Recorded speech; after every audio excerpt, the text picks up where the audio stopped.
Well, vaccinations is a big topic. It'll likely remain so. It's also hot button issues, right? I mean, there have been so many edits written in terms of how the policy should be structured, what the pricing should be, who should get it, etc., etc. I'm not going into all of that for this story.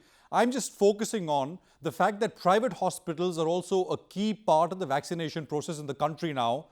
As a consequence of that, how will it impact their profitability? How much money will private hospitals make? And for the purpose of this exercise, I'm just looking at 3 hospitals, all of which are listed: Max, Apollo and Fortis, right? I'm looking at just one vaccine, the Covishield, because that is pretty much, more than 90% of the vaccines which are out there.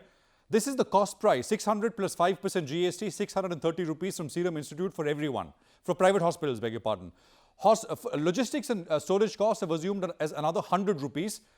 This is on the aggressive side. I've been told from numerous sort of hospital industry sources, healthcare sources, analysts, etc. I've spoken to, who say that this number should be between 60 and 70 rupees max. I'm assuming 100, so I mean a bit of buffer here.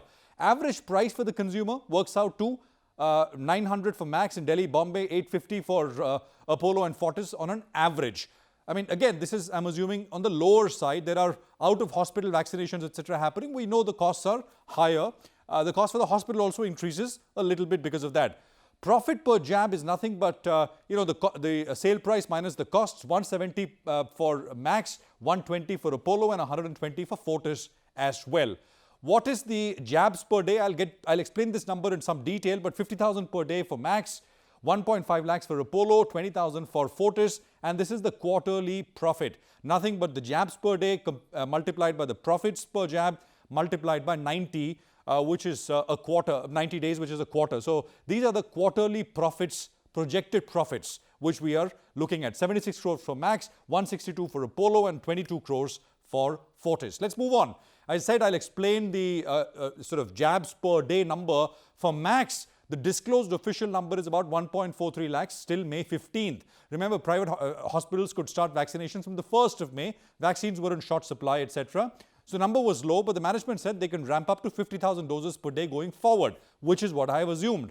Apollo hospitals, they're doing about 70,000 jabs per day right now. They can easily go up to a lakh, and the management believes they can raise it to 2 lakhs jabs per day and even more perhaps. I've for this assumed about 1.5 lakh jabs per day, starting the second quarter.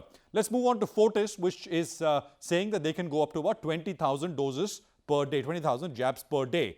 How sort of significant is the opportunity? How meaningful is the opportunity? For that, I've just taken, so I'm assuming that this opportunity, this vaccination opportunity, will be there for the next 2 quarters, July to September, Q2, and October to December, which is Q3.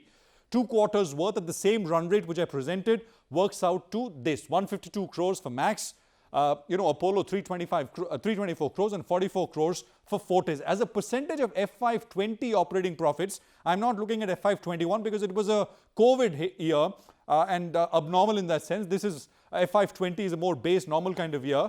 It works out to 26 crores. 2 quarters worth of vaccination profits is about 26 crores of FY20 EBITDA for Max, 21 nearly percent for Apollo, and for Fortis that works out to about 7.2%. So, I mean, these are chunky, large numbers we are looking at. Will investors decide to buy these stocks based on this opportunity? No. But I think what this does do is create some buffer in what has essentially been, for the last 1.5 years or so, a pretty tough environment. It's an unexpected bonanza. How long this will last? I've assumed 2 quarters. It could last for more, it could last for less. It is also, of course, dependent on government policy and if it does change. Back to you.